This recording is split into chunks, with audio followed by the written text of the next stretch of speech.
프로젝트 1260 오늘은 930일째를 맞았습니다. 오늘은 우리는 미국을 모른다. 김동연 기자가 워싱턴 DC에서 펜타곤 이렇게 출입 기자로 4년 동안 열심히 이제 발로 뛰면서 입수한 정보들을 정리한 책이 따끈따끈한 그 정보가 지금 나와서 제가 전자책으로 구입을 해가지고 우리는 미국을 모른다. 유튜브로도 전인구 경제연구소에서인가 거기 이제 인터뷰를 한 내용도 있는데 그 책을 읽어보니까 제가 그 개념들이나 그런 것들을 한번 소개해드리면 좋겠다는 생각이 들어서 우선 이제 머리에 생각나는 대로 한번 쭉 그 말씀을 드리고 제가 이제 그 색깔로 표시를 한 거를 캡처를 조금 했는데 그거를 한번 보여드리면은 지금 한반도의 상황, 미국이 지금 어떻게 한반도를 바라보고 있는지 또 앞으로 우리가 수년 내에 올해나 수년 내에 맞닥뜨리게 될 문제가 무엇인지를 이해하는데 많은 도움이 되지 않을까 해서 한번 말씀을 들어봅니다. 우선 그 구체적인 내용을 보시기 전에 머릿속에 이렇게 한반도 지도를 한번 생각해 보면 어떤 사람 호랑이 막 그림 이렇게 그려져 있고 한데 그 한반도에서 지금 발생하고 있는 문제가 한반도 내의 문제가 아니라 중국과 미국의 대립으로 인해서 발생하는 거의 대부분의 그 외교적인 문제나 그런 사항이라는 것을 먼저 명심해 두시면은 이야기를 이렇게 전개하는데 우리는 중국이나 미국은 필요 없고 우리끼리 우리 민족끼리만 잘하면 돼. 그러면은 뭐 이거 보실 필요도 없고 그 책 안 보셔도 뭐 열심히 먹고 사는데 지장은 없겠지만 그런데 지금 앞에서 말씀드린 것처럼 이미 시작된 전쟁의 이철 작가가 말하는 것처럼 지금 대만 문제나 중국과 미국의 그 갈등의 원인들이 어디서부터 왜 발생하는지를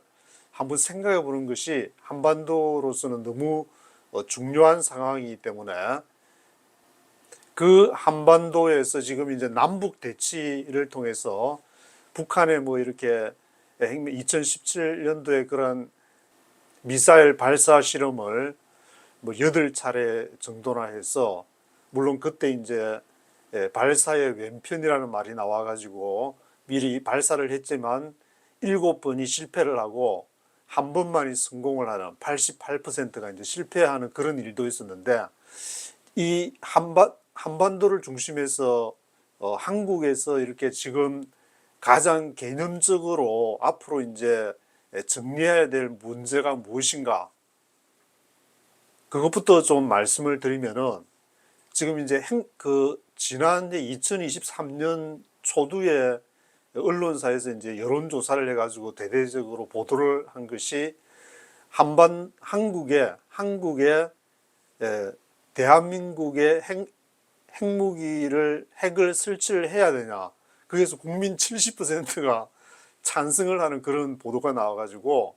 미국의 이제 유력한 싱크탱크인 전략 국제문제연구소에서 깜짝 놀라가지고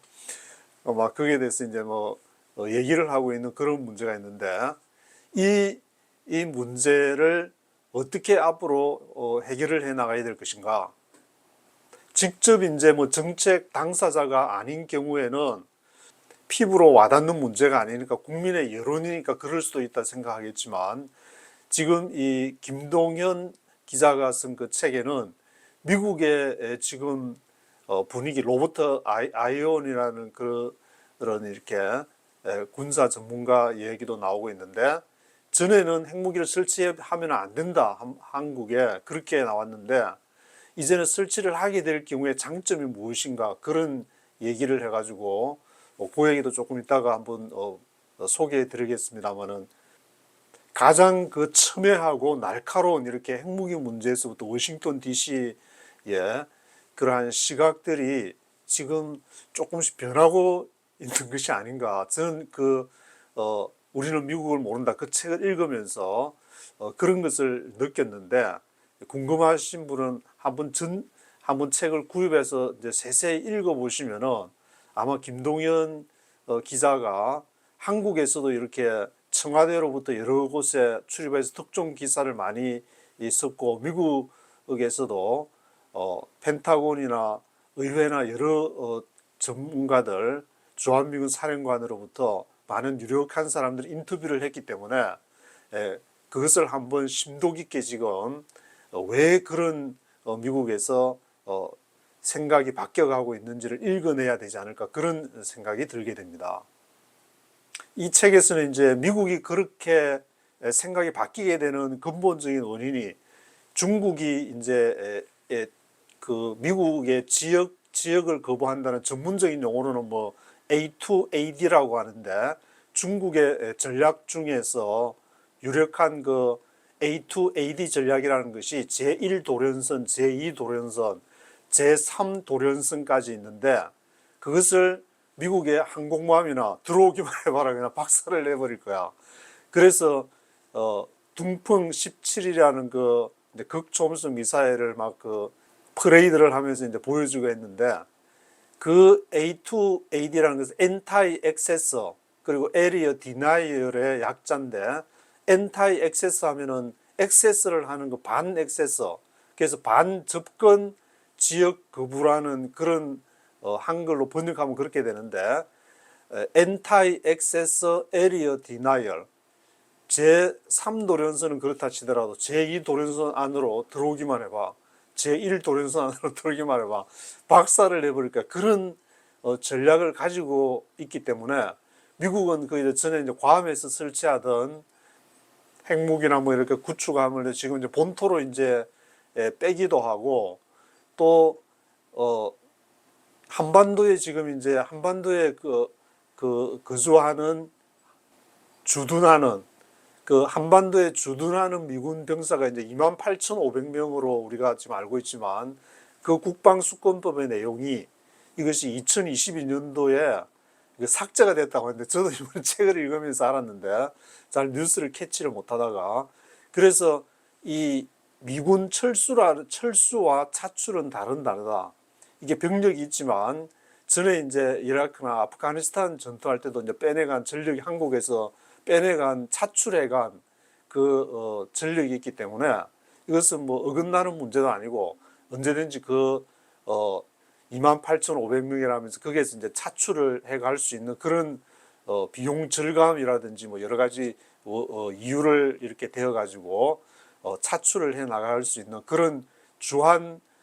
미군 문제에 그런 것도 이제 생각을 해봐야 되고, 왜냐하면은 평택이 이제 뭐 심사숙고를 해서 결정됐다기보다는 중국이 공격할 경우에 가장 먼저 피해를 그게 밀집해 있기 때문에 미군들이 굉장히 위험하기 때문에 이것도 지금 이제 어떻게 군사를 전개할지, 그것을 이제 전문적인 용어로 역동적 병력 전개라고, 역동적 병력 전개라는 것은 이렇게 흩어져 가지고 어디로 막 옮기면서 중국이 공격할 경우에 미사일을 어디로 날려야 될지 모르는 그런 지금 병력을 전개하는 것을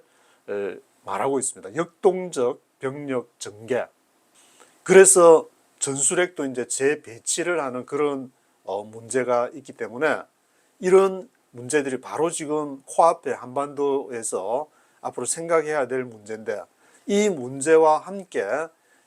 미국은 그러면 어디를 누구를 내세우냐면, 대만에서 어떤 유사시 그 문제가 발생할 경우에 한국과 일본을 내세우게 되는데, 한국은 몸빵을 할 가능성이 높은 거고, 이제 육군 뭐 50만인지 60만인지 공군 해군 다 합쳐가지고, 일본은 이제 해상 자위대가 15만이니까 나머지 이제 뭐 어떤 함정이라든지 구축하면 그런 식으로 지원을 할, 또 미사일도 이제 일본에서 지금 막 장거리 미사일도 개발하고 있다 그러는데, 그런 것으로 하게 될지. 그래서 지금 대두되는 것이 지금 미군과 한미연합사가 한국에 있게 되는데, 그런데 일본이 지금 미국 입장에서는 뭐 역동적 병력 전개로부터 핵 전술핵 재배치 등등의 그 문제들을 생각해 보면서 일본의 미일 연합사를 설립할 수 있는, 설립하게 하는 그런 내용이 꾸준히 제기가 되고 있고, 이거는 그 한미 연합사의 그 이렇게 명령을 받아야 되는 일본 입장에서는 계속 그걸 제기를 해왔고, 지금 워싱턴 정가에서도 뭐 하루에도 수백 개씩의 정책이 나왔다가 없어지는 데지만 3년 동안 스트레이트로 꾸준히 없어지지 않고 제기되는 것이 바로 미일 연합사라고 김동연 기자가 말하고 있습니다. 그래서 이 일본하고는 이전에 이제 지소미아 문제, 그 한국과 일본 간의 군사 정보 교환에 관한 내용이 지소미아인데, 그런 문제로부터 만약에 미일 연합사가 설치가 될 경우에 한미 연합사랑 어떤 관계를 가져야 될지 굉장히 또 해야 될 일이 많다고 지적을 하고 있는데, 그런 문제. 그리고 이제 또 전시 작전권이 한국으로 지금 넘어와야 된다고 한국에서는 얘기를 하고 있는데, 이것도 지금 워싱턴에서 분위기가 조금 바뀌고 있는 것 같다, 그런 식의 이야기를 하고 있습니다. 왜 그러면 전시 작전권을 한국에게 넘겨주느냐는 문제에 있어 가지고 북한을 막는데 미군이 직접 하는 것보다 한국이 하는 것이 훨씬 이제 유리하다는 그런 미국의 전략적인 그런 사고에서 나온 것이지, 한국에서 전자권을 가져갈 경우에 너무 잘할 것 같아, 그래서 주는 것은 아니다, 뭐 그런 입장에서 이제 생각을 해야 되는데, 한반도 안에서만 생각을 할 경우에는 한국에 핵무기 설치하고 또 전시작전권도 가져오고, 그렇게 전술 핵도 이렇게 재배치를 하고, 그런 여러 가지 한국적인 입장에서만 생각을 해서는 앞으로 곤란한 상황을 맞이할 수 있기 때문에, 예를 들면은 핵무기 같은 경우에 이제 한국에다가 설치를 한다면은 당장에 이제 중국에서 경제 제재가 들어올 텐데, 지금 살고 있는 생활 수준에 딱 절반을 날려버린다. 한국은 수출로 먹고 사는 나라이기 때문에 절반을 날려버린다고 해도 그래도 설치하겠냐. 여론조사를 할 때 그런 것까지 다 질문을 던져가지고 그러면 안 되지 하면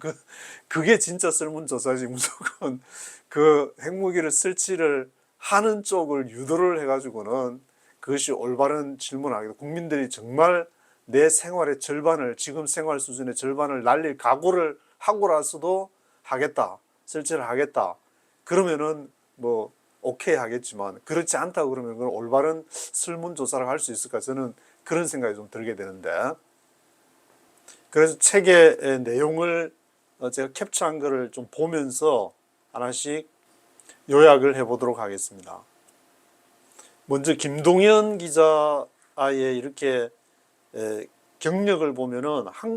국내에서도 7년 동안 청와대, 국방부, 외교부, 통일부 등을 거치면서 다수의 특종 기사를 썼고, 그리고 일본 와세다 대학교 국제교양학부도 졸업하고 KDI 한국개발연구원이라는 KDI에서 정책학 석사도 하고, 또 지난해 미국 미주리 주립대학교에서 국방전략학 과정도 수료하고 했기 때문에 열심히 지금 따끈따끈하게 발로 뛴 그러한 내용들을 우리가 명심해야 되지 않을까. 그리고 아프가니스탄 전후 고 윤장호 하사께 이 책을 바칩니다. 윤장호 하사 같은 통역원이었는데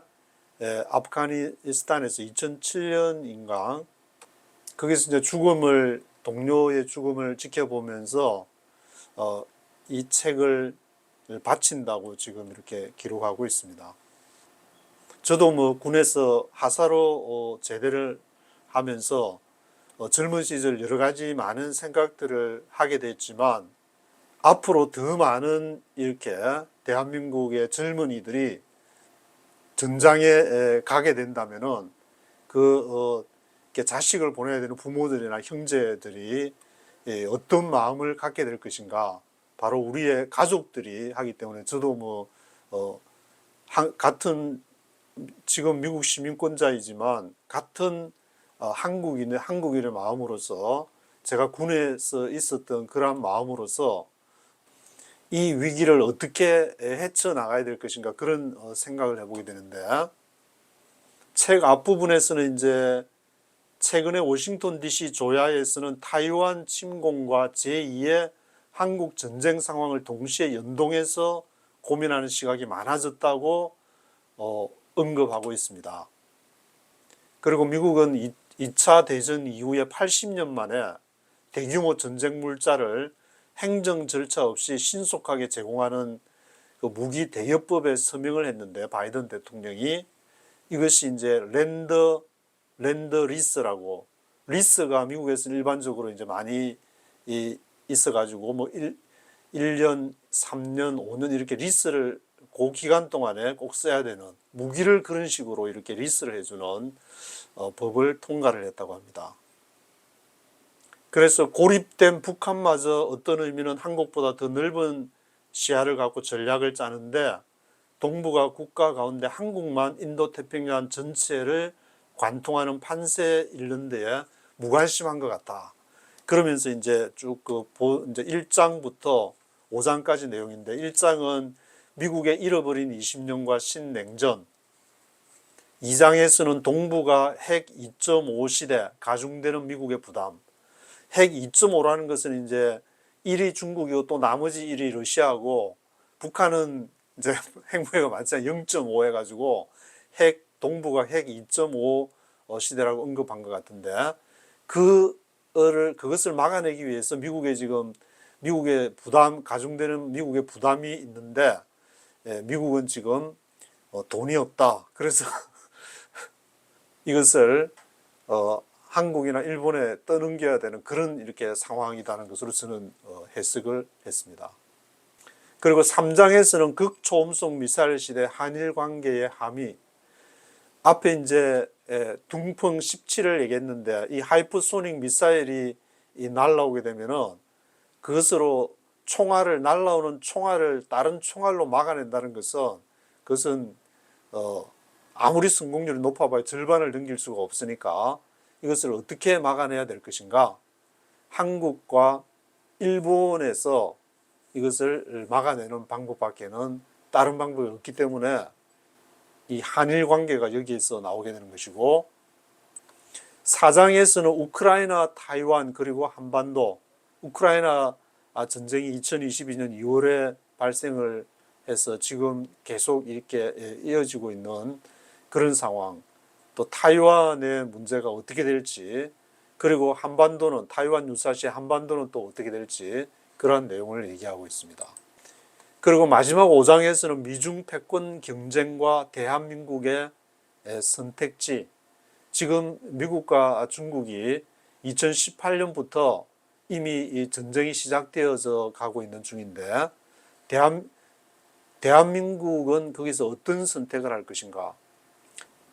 그리고 이 미중 패권 전쟁이 금방 끝나는 것이 아니라, 거기 주한미군 사령관을 역임했던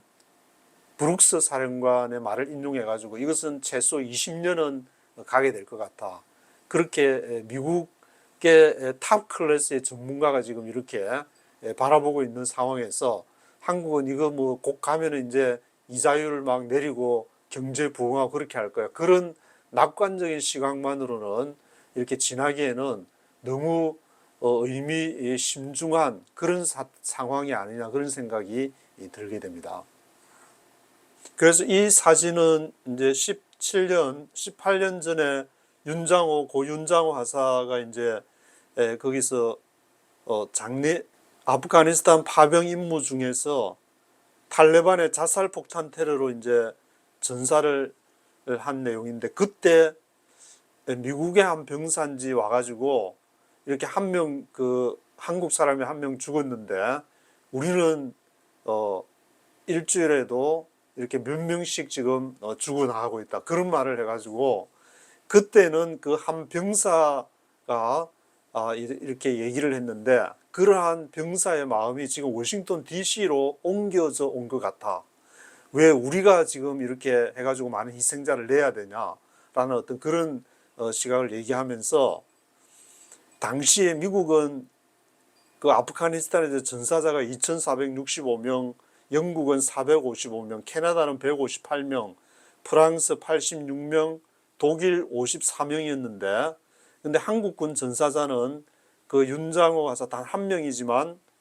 전사자가 발생한 지 있고, 한국은 아프가니스탄에서 모든 비전투 병력을 뺐다고 그렇게 기록을 하고 있습니다. 그래서 미국에서는 이제 그 최상위에 이제 국방전략서라고 이렇게 국방부에서 최고 권위를 가진 그 보고서가 있는데, National Defense Strategy NDS라는 국방전략서 이렇게 치시면은, 제가 조금 전에 확인을 해보니까 2023년 PDF 파일도 있고 쭉 이렇게 볼 수가 있도록 되어 있는데, 그에서 1순위 위협은 중국과 러시아, 두 번째 위협은 북한과 이란, 그리고 3순위 위협으로 테러와 극단주의 단체를 얘기하고 있다고 지적하고 있습니다.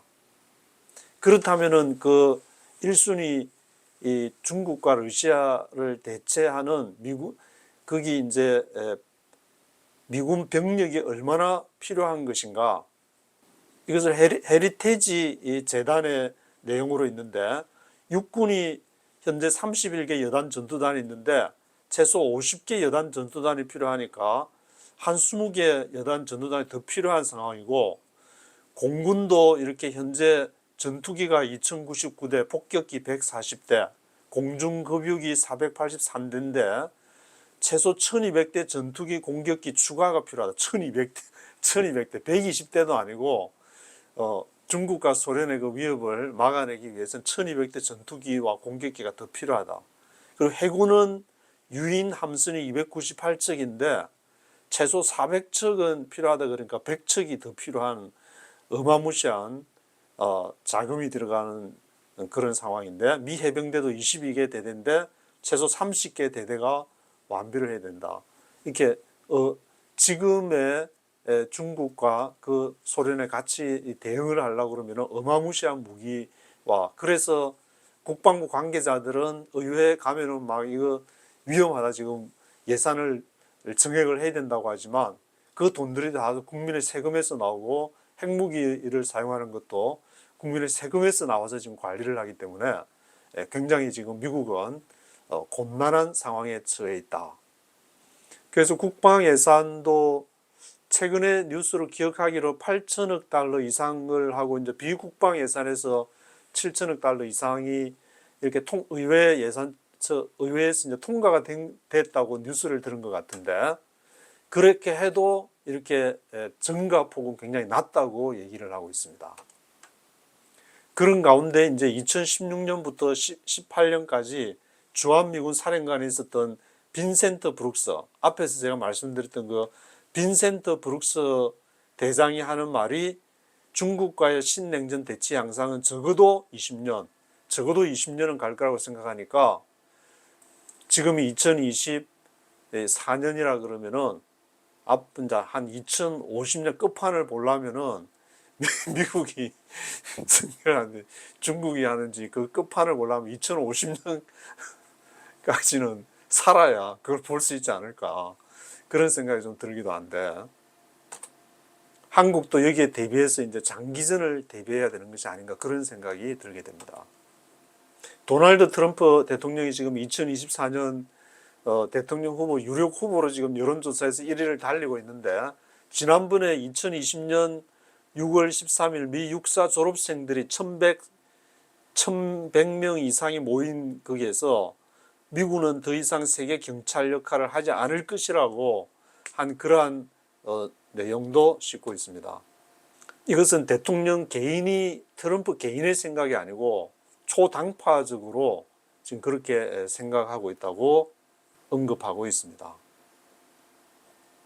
그래서 앞에 국방 전략서도 말씀을 드렸지만, 미국이 이제 국방을 위해서 국내 총생산 GDP의 5% 이상을 그동안에 지출해 왔는데,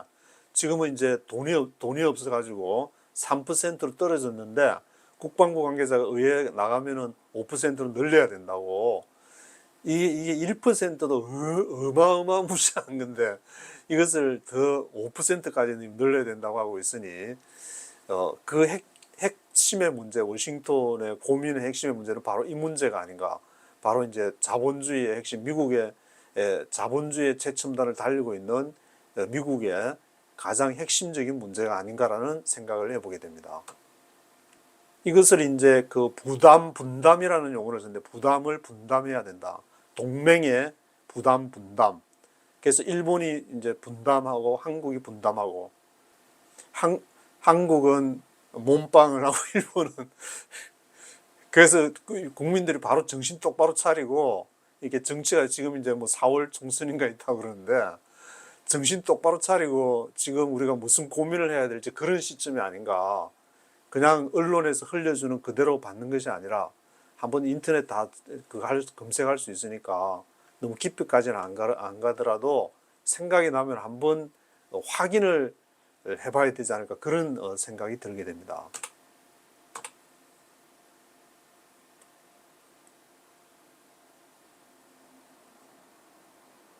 그래서 이분은 펜타곤 2인자라고 하는데 캐서린 힉스 부장관 지명자도 인준 청문회에서 동맹의 역할, 동맹의 분담 확대 그런 걸 이제 여러 사람이 한두 사람이 얘기하는 것이 아니고 이것이 아마 이제 보편화되어 있지 않은가 사고 생각 속에서. 왜냐하면 돈이 없으니까 마구 뭐 미국은 뭐 달러 마구마구 찍어내면 되지 않냐 하지만 그 하다가 지금 된통 맞아가지고 스리를 맞았기 때문에 다시 또 찍어내기도 힘든 상황이기 때문에 그래서 그런지 비트코인으로 또 뭐 해결해 보려고 블랙락에서 이제 신청한 ETF도 지금 승인했다는 소식도 나오는데 뭐 하여튼 이게 우리는 미국의 언론, 서방 언론을 대하면은 마치 미국이 굉장히 지금 막 중국을 완전히 짱구내고 그런 식으로 가고 있지만 이게 빈센트 브룩스 사령관이 말하는 것처럼 이게 최소 20년이니까 너무 한쪽 얘기만 들어가지고는 그것이 쉽지 않다라는 것을 생각을 해보게 됩니다. 그러면서 한국은 그동안 이제 한국 전쟁에 미국에 참전하고 희생을 했지 않냐. 피로 맺어진 동맹이다. 그렇게 얘기하면서 주한미군 철수론이 일 때마다 이제 미군 장병이 한국에서 몇 명이 죽었냐면 36,634명. 이거 기억하면 좋을 것 같은데 미국은 한 명의 전사자를 굉장히 중요시 여기니까 미국은 36,634명이 이 피로서 죽었는데 이제는 거꾸로 그러한 우리 미군이 그렇게 그 한국 전쟁에서 36,634명이 죽었는데 지금은 한국이 세계에서 10번째로 큰 규모, 9번째로 많은 군사비를 지출하는 나라가 아니냐. 그동안에 우리가 피를 36,634명이 죽었으니까 이제는 좀 같이 피로 맺어진 그러한 동맹이 같이 좀 이렇게 분담을 해야 되는 그런 상황 아닌가. 그렇게 지금 그런 논리로 나오고 있는데. 그래서 여러분들이 기본적으로 이렇게 그 미국의 사령부를 알아야 될 것이 7개의 사령부가 있는데 우주사령부까지 포함해서 그러니까 우주사령부 하나 있고 나머지 사령부는 미국 아메리카 대륙에 이제 위에 북부는 북부사령부, 남부는 남부사령부, 그리고 유럽에는 유럽사령부가 있고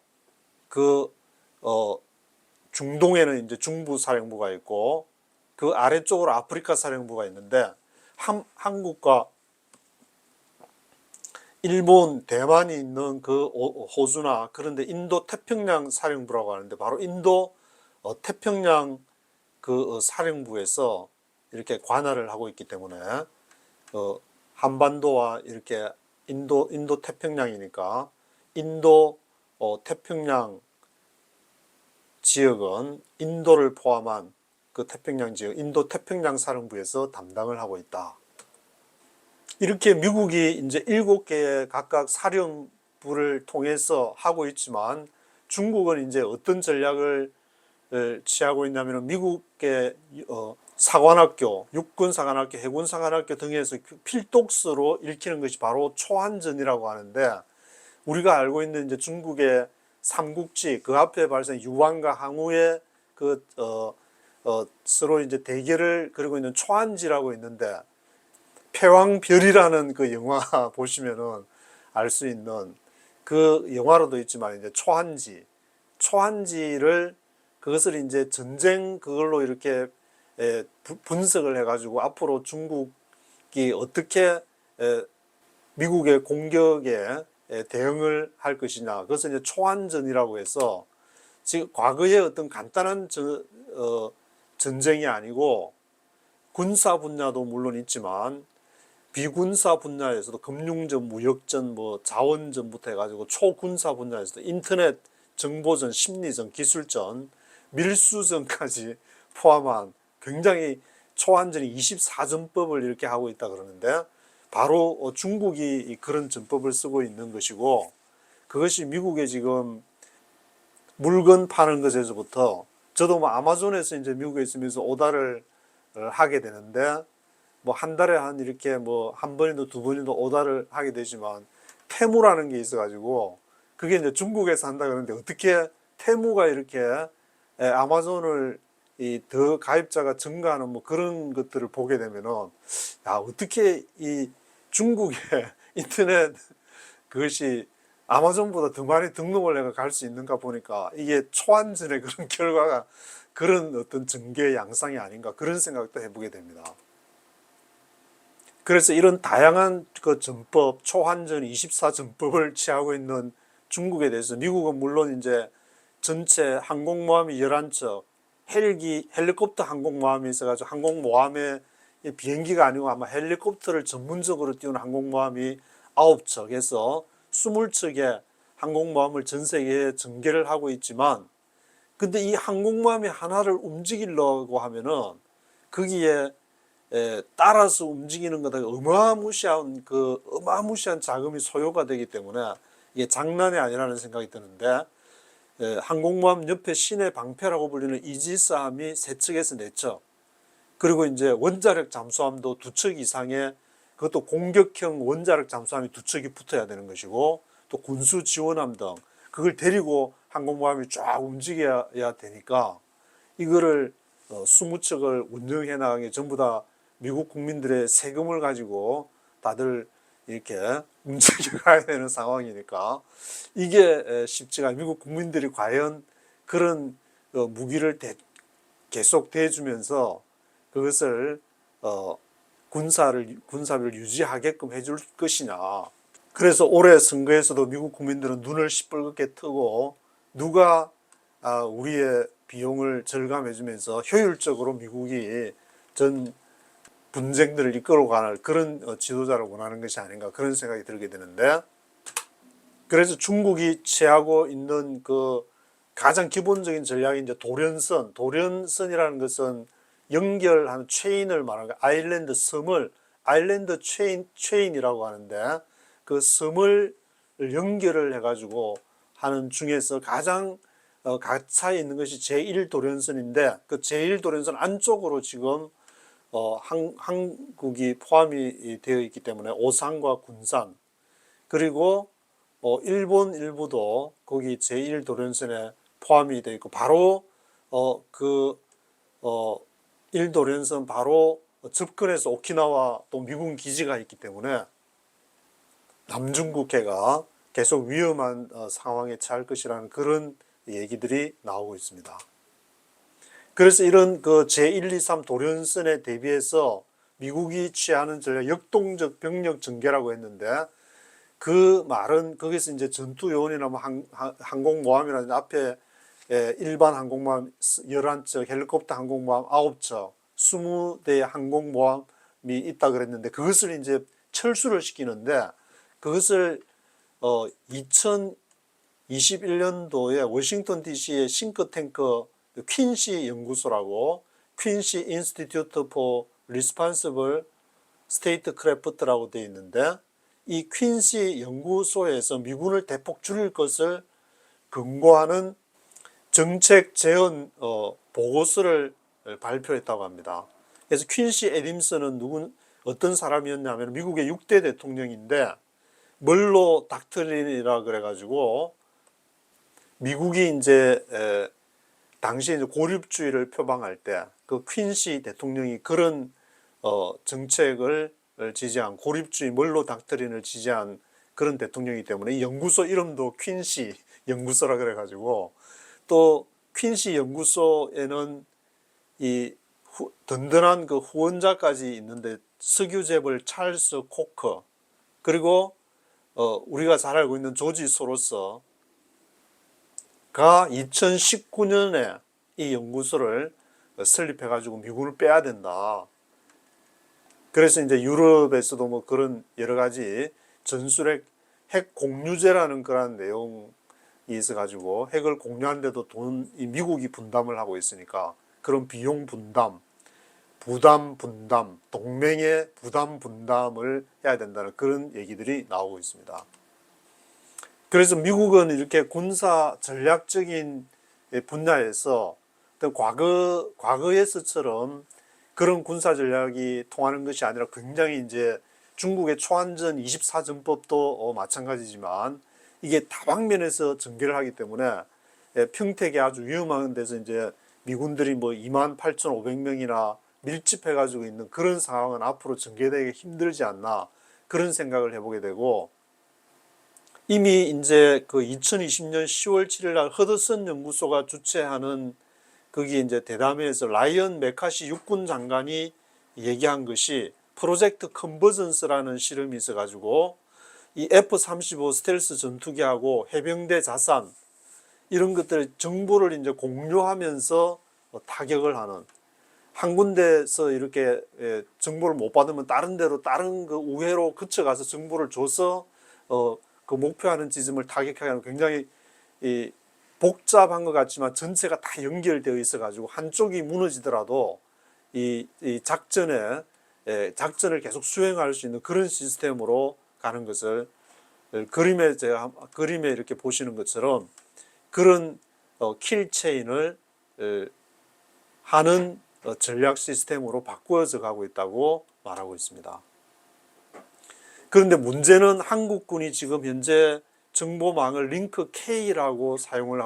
하고 있고 근데 미국은 정보망을 링크 16이라고 해서 서로 링크 K와 링크 16이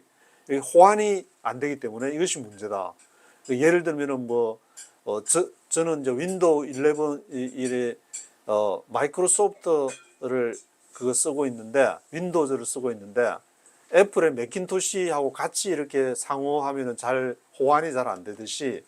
링크 K하고 미국이 쓰는 링크 16하고 이것이 호환이 잘 안 되는 것이 문제가 아닌가. 앞으로 그러면 이런 문제도 해결해야 할 일이 많은 것 같은데. 그래서 이런 거를 하려고 하면 이제 이상에서 동북아 핵 2.5 시대에 미국의 부담이 많이 가중되고 있다. 중국이 2035년경에는 이제 핵탄두가 1,500개가 될 것이라고 지금 예측을 하고 있습니다. 그래서 이거를 이제 저지를 하려고 하면 미국도 핵무기 관리를 잘해야 되는데 지금 이제 2021년부터 2030년까지 미국이 핵무기를 관리하기 위해서 들어가는 비용이 6,300억 달러, 6,350억 달러 정도. 그렇기 때문에 이 6천억 달러 뭐 이상 되는 거는 미국의 운명을 좌우하는 그런 어마무시한 자금인데 핵무기를 관리해서 또 여기에도 엄청난 자금이 들어가야 되니까 이것도 앞으로 미국이 헤쳐나가야 될 그런 문제가 되는 것 같습니다. 그래서 핵무기하고 관련해서도 이제 2016년부터 2018년도에 빈센트 브룩스 주한미군 사령관이 있을 때에는 북한에 이제 막 핵무기들이 많이 있어가지고 그것을 어떻게 포기하도록 중국을 설득할 것인가 그런 게 주 내용이었는데 김동연 기자가 지금 취재한 거에 의하면은 2023년 4월 작년에 그러니까 지난해 4월에 고체로 추진하는 대륙간 탄도미사일 화성 18형 18형을 이제 북한에서 지난해 4월에 발사를 해가지고 그게 이제 군사위원회 때 주한미군 사령관, 인도태평양 사령관, 국방부 인도태평양 담당 수석 부차관 등이 이제 불러가지고 이제 출석을 해가지고 질문을 했는데 거기 이 질문 내용을 이렇게 인공지능을 해서 이제 분석을 해보니까 인도태평양 사령관이 25%, 국방부 수석 부차관보가 16%, 주한미군 사령관의 발언은 불과 4%에 불과했다. 관심이 북한 미사일보다는 전체 미국의 관심이 이제는 대만하고 전체를 바라보는 것이 북한은 관심에서 밀려나고 있다. 물론 한국의 언론에서는 북한에서 막 핵 문제나 뭐 그런 거 오면은 이게 타업으로 뜨지만 미국 워싱턴 증가의 관심은 그것과는 다르다는 것을 강조를 하고 있습니다. 그리고 이제 이런 시각 차이 중에 하나가 지난해 2023년 7월 20일 날 미국의 오하이오급 탄도미사일 핵추진 잠수함이 부산에 입항을 했는데 이제 한국에서는 확장 억제력 강화의 일환이라고 와 막 좋다고 막 두 손 들고 만세를 부르지만 그렇지만 미국에서는 여기에 이제 들어가는 비용을 생각해야 되니까 미국 납세자의 돈으로 억제력이 제공되는 만큼 누구에게는 밑빠진 독에 물 붓기처럼 비치기 때문이다. 한번 왔다 갔다 하는데도 어마무시한 돈이 들어가니까 앞에 말씀드린 것처럼 항공모함 하나 움직이면은 옆에 뭐 하여튼 이지스함 세네 척에다가 공격형 핵 잠수함 2척 이상 막 그런 것 막 여러 개가 따라 붙어야 되니까 엄청난 비용이 들어가게 되니까 그래서 미국 의회 권력자들에게는 동맹의 불안보다 유권자의 불만이 더 민감한 문제다. 유권자 이제 세금에서 이런 걸 다 충당을 해야 되니까. 그래서 김동현 기자는 한국의 핵무장 선택지의 동정적인 여론은 대부분 이제 민간 차원에서 나오는 소수 의견이지만 물론 이제 북핵 그것을 막기 위한 그런 것도 있지만 이면에는 미국의 핵 부담 경감을 노리는 셈법이 강하다고 그렇게 기록하고 있습니다. 그리고 앞에서 말씀드린 그 미국 의회 예산처가 2021년부터 2030년까지 10년 동안 미국의 핵 전력을 유지하는 데만 6,350억 달러가 소요될 것으로 예상하고 있다는 것을 기록을 하고 있습니다. 6,350억 달러가 이놈도 아니고 이게 미국이 전부 이제 국민의 호주머니에서 나가서 그것을 핵무기를 유지해. 핵무기가 우리가 생각하면은 한번 만들어 놓으면 돈 별로 안 드는 것 아닌가 하지만 저도 이거 읽고 알았는데 그런 줄 알았는데 보니까 어마무시한 돈이 핵무기 유지하는 데만 해도 이게 들어가는 것도 깜짝 놀랐는데 이런 엄청난 무기를 쌓아놓고 하는 걸 보면은 순자의 성악설 성악설이 맞는 게 아닌가 그런 생각도 들게 되고 또 많은 생각을 해보게 됩니다. 하지만 이제 미국에서도 주류 시각은 여전히 핵 불가 쪽이라고 하면서 이게 로버트 아인혼 이분이 대북 제재 저승사자라고 하는데 이분의 그 얘기를 하면서 2021년 1월에 아마 김동인 기자랑 이제 만나가지고 NPT 거기 이제 핵 확산 금지 조약 탈퇴 그런 규정을 만들어야 된다고 그렇게 주장했는데 이제 2021년 2022년 지나고 나서 2022년 12월에 세종연구소가 주최한 행사에 참석을 해가지고 뭐라고 얘기했냐면은 한국의 핵무장을 용인할 경우 얻을 수 있는 미국의 전략적 이점 그것을 얘기했다는 그런 보도를 접하고 나서 나중에는 이제 그런 게 아니다. 2023년에 인터뷰에서 이제 자신이 한국 특정 언론사들의 왜곡된 보도다. 이 로버트 아인혼이 김동현 기자를 2023년 7월에 만나가지고 내가 그렇게 보도 나왔다고 내가 용인하는 그런 게 아니다. 그렇게 강하게 이제 비판한다고 했는데 이게 핵 문제는 이게 단순한 문제가 아니고 뜨거운 감자 뜨거운 감자, 활활 타오르는 감자가 아닌가 그런 생각이 들게 되는데, 너무 이제 여론조사에서 70%라고 하니까 너무 이걸 그냥 핵무기 하면은 이제 빨갱이를 때리잡는다고 그렇게 생각하는 건가, 아니면 어떻게 해서 이렇게 쉽게 생각할 수 있을까, 그런 생각이 들기도 하고. 그래서 김동영 기자는 미국의 핵무기를 풀어가는 것은 미국의 핵이 부담을 얼마나 해야 되는 그런 관점에서 설득을 해야 된다고 얘기를 하고 있습니다. 예를 들면 이제 러시아가 핵 탄두가 5,889개, 그리고 미국이 5,244개, 중국이 410개 핵탄두가 있고 북한은 뭐 한 40개 추정한다 그러는데, 그렇지만 실제 미국이 가용한 핵탄두는 3,708개로 대폭 줄어든다고 합니다. 왜냐하면은 핵무기를 이제 퇴역시켰거나 해체 준비 중인 핵탄두가 1,536개라고 하니까 실제로는 사용한 핵탄두는 3,708개밖에 안 된다. 그래서 미국이 지금 실전 배치한 핵탄두가 탄도미사일용이 1,370개, 전략폭격기용이 300개, 유럽 배치 전술 핵무기가 100개인데 쭉 이렇게 약간 복잡해 보이는 듯이 이렇게 쭉 썼는데, 한번 쭉 읽어보시면은 이래저래 이제 계산을 해보면은 전략 핵미사일의 경우도 이제 잠수함 12척에서 18개 탄도 미사일이 있는데 하나마다 각각 4개씩 핵탄두를 달고 있으니까, 이게 이제 12개 잠수함 곱하기 18개 미사일 곱하기 18개 4개씩 핵탄두가 있다니까, 그걸 곱하기 하면은 864개의 전략 핵미사일이 상시 대기 중인데, 대륙간 탄도 미사일이 모두 작동한다고 이제 가정을 해가지고 전체 사용 가능한 핵탄두는 한 1288개에 불과하다고 얘기를 하고 있습니다. 그래서 향후에 이제 북한에서 뭐 242개로 되어 있고 중국에 1,500개, 이것을 하게 되면은 전체 숫자가 밀리게 될 억제력을 발휘할 수 있을 것인가.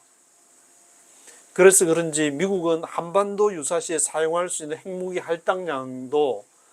공개를 하지 않고 있다고 김동희 기자는 쓰고 있습니다. 그래서 한국은 이 대목을 미국에 집중적으로 추궁해야 한다. 유사시에 쓸 수 있는 그 얼마냐, 몇 개를 쓸 수 있냐. 피해 뭐 혈맹으로 36,634명이 이렇게 피를 한국 전쟁에서 피를 흘렸는데, 근데 실제로 만약 그런 제2의 한국전이 또 발생할 경우에는 얼마나 쓸 수 있냐, 이 대목을 집중 추궁해야 된다. 그러면서 이제 김 기자 말하는 것은, 한 가지 분명한 것은 핵 공유제 전술핵 재배치, 한국의 핵무장 모두 미국의 셈법을 전혀 고려하지 않은 한반도 천동설에서 기인한다고 얘기를 하고 있습니다. 한반도를 중심으로 마치 모든 세계가 움직이는 것처럼 한반도 천동설. 그런데 여기에서 이제 하나 방법을 제시하면서 미국 의회에서 늘 옥신각신하는 핵 예산에 대해서 한국이 일정 분담금을 내고 미국의 핵무기 중 일부를 대북용으로 지정하는 방안을 제시할 수도 있을 것이다. 그럼 해법도 하나 이렇게 제시를 하고 있습니다. 그리고 3장에서는 극초음속 미사일 시대 한일 관계 어떻게 해야 되느냐. 극초음속 미사일 이제 앞에 둥펑 17이라고 말씀을 드렸는데, 이것이 바로 이제 한국이 위치한 것이 십자포와 관역 한가운데 있다는 것이고, 주한미군 평택 기지의 경우에는 이런 공격에 매우 지금 취약하고 밀집되어 있기 때문에 평택 지역이, 당초 주한미군이 한강 이남 이전 계획이 새로운 위협이 부상하기 전에 추진된 탓이 크다고 얘기를 하고 있습니다. 그래서 한국과 일본의 미군 전진기지가 중국의 극초음속 미사일 둥펑 17 등에 가장 취약하다. 그래서 앞에 말씀드린 이제 펜타곤의 역동적 병력 전개, 그 미사일 한 방 맞으면 안 되니까 뒤로 좀 빼가지고 지금 이런 그런 이렇게 상태가 됐다. 펜타곤은 2020년 4월에 한반도 유사시를 대비해 괌에 전진 배치했던 B-52H 전략 폭격기도 전부 역동적 병력 전개 일환으로 본토로 불러들였다고 얘기하고 있습니다. B-52H 전투기가 괌에 있는 걸로 전부 다 미국 본토로 지금 다 철수한 그런 상태다. 요컨대 이것은 더 이상 전략 폭격기를 한 곳에 고정시켜 놓지 않고 이곳저곳으로 예상치 못하게 전개를 하겠다는 역동적 병력 전개 개념에 의해서 철수를 하거나 이곳저곳으로 지금 분산시켜 놓고 있다는 그런 얘기를 하고 있습니다. 이 역동적 병력 전개라는 개념은 한반도 붙박이 앞에 이제 28,500명 그것도 2025년도에 다 삭제 국방수권법에서 삭제됐다고 했는데 이것은 주한미군 시대가 끝나가고 있음을 나타내기도 한다. 그래서 미국은 우리의 뭐 영원한 혈맹해가지고 우리 36,634명 이 한반도에서 피를 흘려가지고 했으니까 영원한 혈맹이라고 생각하는 그 시대가 자꾸 그러면서 지금 바뀌어가고 있는 것이 아닌가. 그리고 사장에서는 우크라이나, 타이완 그리고 한반도에 대해서 얘기를 하면서 미국이 또 이렇게 방어하기에 곤란한 한 가지를 얘기를 하면서 2019년도에 처음 선보였던 회피 기동형 미사일은 우리가 보통 생각할 때 이제 쭉 쏘면은 쭉 일정 올라갔다가 이렇게 내려가는 걸 하는데 그래서 예측 불허를 어디로 움직일지 모르는 회피 기동형 미사일이라고 하는데 그것을 이제 KN-23으로 지금 기증을 했는데 이것이 러시아의 이스칸데르 미사일하고 비슷해가지고 여기서 뭐 관계가 있나 그런 얘기도 지금 나오고 있고 최근에는 이제 북러 뭐 이렇게 무기 공급에 대해서 계속 이제 유엔에서도 막 여러 가지 이제 제재 얘기가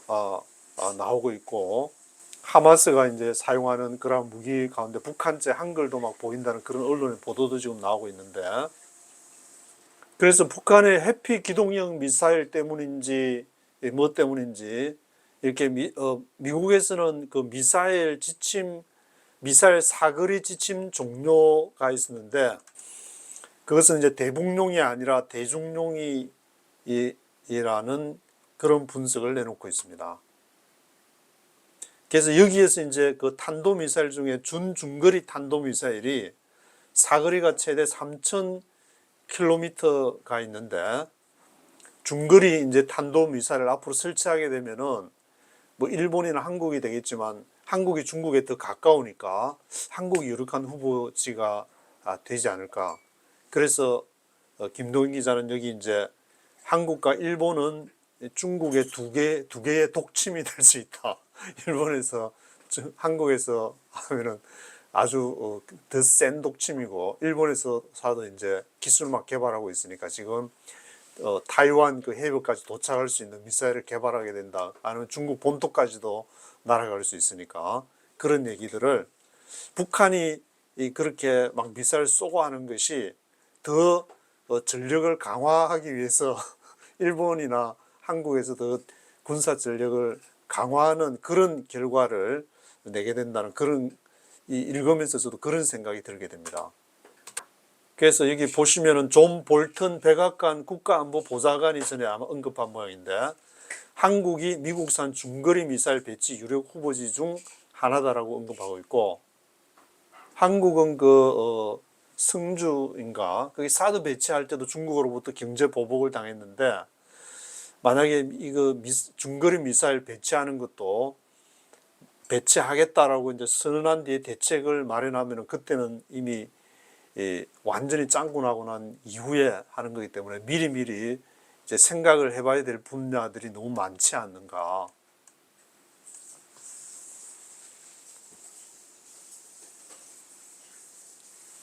그래서 대한민국은 국익의 관점에 철저하게 과거에 뭐 미국하고 중국이 서로 짝짝꿍해서 중국에서 열심히 물건 만들어서 팔아주면은 중국은 달러를 벌고 하는 그럴 때에는 아주 중간에서 좋았지만 지금은 그런 시대가 아니고 철저하게 분석을 해 손익을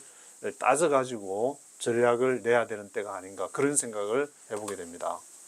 그래서 2025년경에 이제 중국과 미국의 항공모함 비율도 여기서 얘기를 하고 있는데 이 자료는 그 미국 상원 군사위원회 공화당 간사인 로저 위커 의원이 발표한 거라고 미국 쪽에서 이렇게 나오는 자료인데 물론 이제 어떻게 이제 기밀로 해서 알게 된 그런 군사 비밀이겠지만 이게 2025년이 되면은 벌써 이제 내년 2년 후가 1년 2년 후가 되는 것인데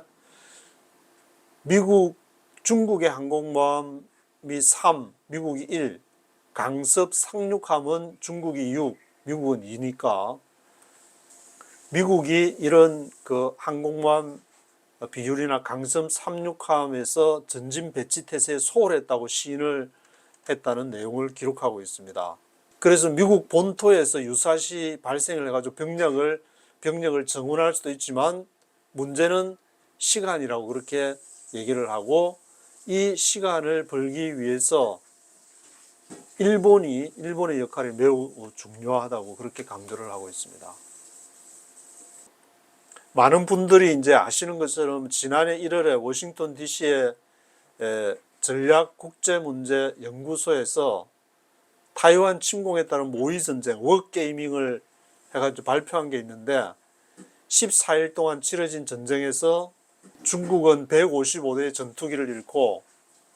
138척의 군함이 파괴되어 가지고 중국군 전사자도 한 1만 명, 근데 미국도 항공모함 2척에 군함 17척, 전투기 270대를 잃고 전사자는 3,200명이라고 그런 결과를 낸 이제 워게임이 있었는데 모의 전쟁이 있었는데 양쪽이 이런 심각한 타격을 입는 전쟁을 미국이 과연 수천 명의 병력이 이렇게 하는 것을 이게 투입을 하게 될 것인가 그런 생각이 들게 되고 그래서 전략국제문제연구소는 복수의 아시아 전문가의 분석을 인용해 가지고 이제 중립을 고수할 가능성이 크다. 어느 나라가 인도, 필리핀, 싱가포르, 한국, 태국, 베트남 이런 나라들은 이제 중립을 고수할 가능성이 크다고 전망을 했다는 그런 내용을 기록하고 있습니다. 그리고 주한미군 제7공군의 경우에는 이제 타이완 유사시의 4개 편대 중에 2개를 타이완에 투입할 수 있지만 나머지 2개 편대는 대북 억제용으로 한반도에 남겨둘 가능성이 있다고 지적했다. 그때 물론 가봐야 알겠지만. 그리고 이제 미국에서는 한국의 장거리나 고정밀 타격 역량의 그런 기대가 굉장히 크다고 하면서 지상에다가 이제 미사일을 설치하는데 한 1500km 이상만 미사일을 배치할 경우에 중국에 대한 억제력이 비약적으로 상승한다고 보고 있는데 그에 대해 근거가 뭐냐면 이제 거리 문제가 되는 것이고 서울에서 타이베이 간의 직선거리는 1485km 그리고 오키나와 나하에서 타이페이까지는 630km 그것보다는 오키나와에서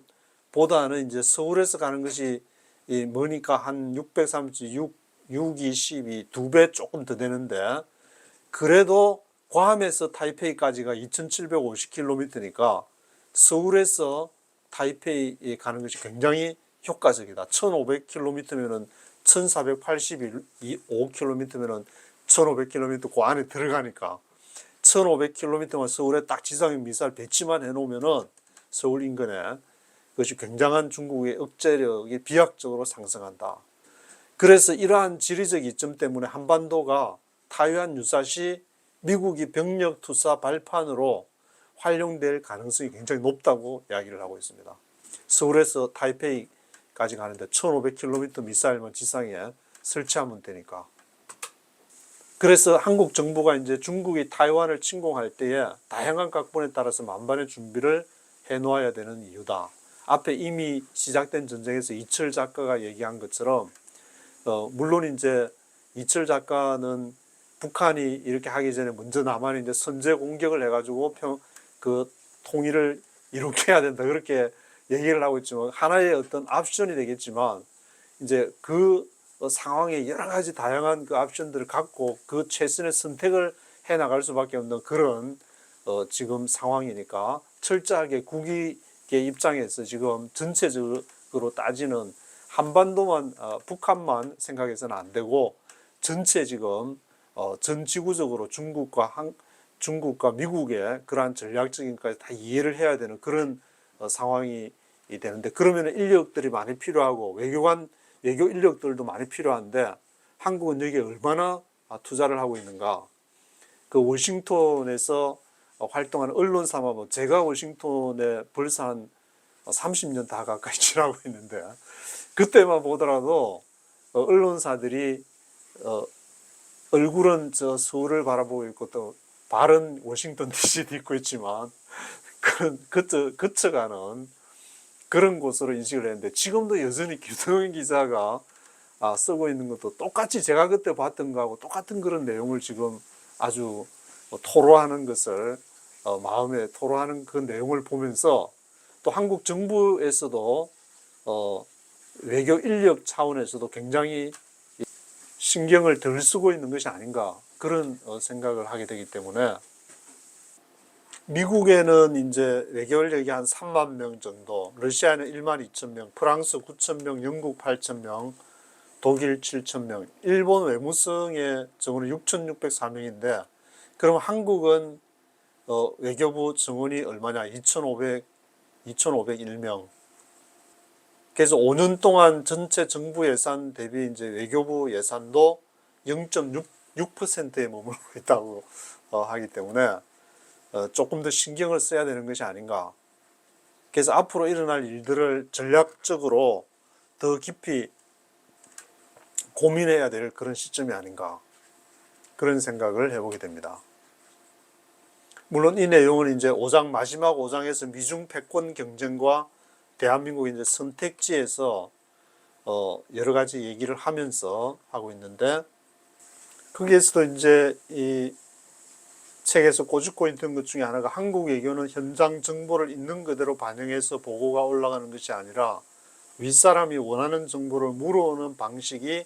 관행이 되었다고 한다. 특히 청와대에서는 북한 관련 정책 의제만 선호하기 때문에 그 외 정보 보고는 잘린다고 고백했다. 여기서 이제 본인이 이제 들었던 얘기들을 기록하면서 외교 현장의 그 문제점, 청와대에 보고되는 그런 문제점들을 얘기를 하고 있습니다.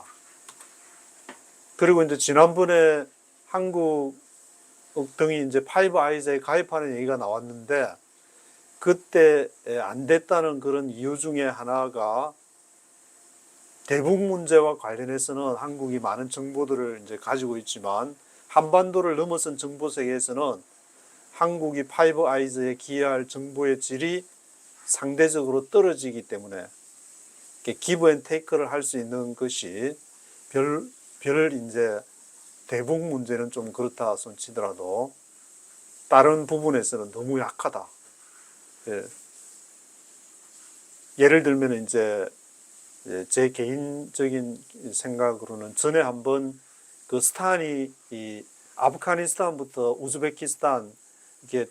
투르크메니스탄이나 키르기스탄이나 뭐 타지키스탄 밑에 물론 아프가니스탄도 파키스탄 그런 나라들이 있는데 그런 나라 중앙아시아 쪽으로 이제 미국과 중국이 마치 자기 편을 끌어들여서 베팅을 하기 위해서 엄청난 돈을 투자를 하고 있는 그런 상황에서 그런 데 대한 어떤 이렇게 지속적이고 깊은 그 관계들을 통한 어떤 정보력 그런 쪽에 많이 좀 투자를 해야 되지 않을까 그런 생각이 들기도 합니다. 그러면서 이제 마지막으로 여기 이제 제갈 공명의 과로사 의심에 대한 그런 얘기가 있어가지고 제갈 공명은 이렇게 위초고 삼국에서 총나라에서 있었던 그런 전략가로 우리가 알고 있는데 총나라에서 온 사신에게 위나라의 사마이가 이제 제갈 공명이 어떻게 지냈는지 근황을 물으니까 총나라 사신이 음식은 조금만 먹고 일은 많이 하고 저녁에 늦게 잔다고 총나라 사신이 말을 하니까 사마이가 하는 게 제갈 공명이 오래 살지 못할 것이라고 예언을 하고 제갈 공명은 끝내 오장원에서 향년 53세로 목숨을 잃었다. 그래서 왜 이 말을 했냐면 한국의 신참 또는 중견 외교관들은 제갈 공명과 같은 책사가 되기도 전에 탈진 증후군을 겪는다. 굉장히 이게 외교부, 저도 뭐 외교학과를 나왔지만 아예 그 외교 뭐 그런 식의 그 생각은 안 해봤죠. 저는 이제 교회와 국가에 대한 그 문제를 늘 생각해 왔기 때문에 이 외교 이 문제를 보니까 제갈 공명이 되기도 전에 탈진 증후군을 겪는다. 그래서 지금부터라도 늦지 않으니까 정신을 똑바로 차리고 뭘 해야 될지를 원래 사람이 이제 위기를 의식하게 되면 그때부터 한국 사람들은 또 잘하기 때문에 서로 협조해서 우리가 어디를 이것을 헤쳐나가기 위해서 뭘 해야 될지 이 대한민국이라는 그 큰 배를 타고 있는데 지금 어디를 가야 될지 또 힘을 모으면은 옛날에 IMF 때 금모으기 하듯이 그렇게 잘할 수 있다는 그 희망을 볼 수 있기 때문에 잘 헤쳐가 전화위복이 되는 기회가 되지 않을까. 그것이 이제 단시일에 끝나는 것이 아니라 최소 빈센트 브룩스 사령관은 20년이라고 했으니까 최소 20년은 내다보면서 멀리 장기적인 그런 전략을 가져야 되지 않을까 그런 생각을 해보게 됩니다. 오늘은 여기까지 하도록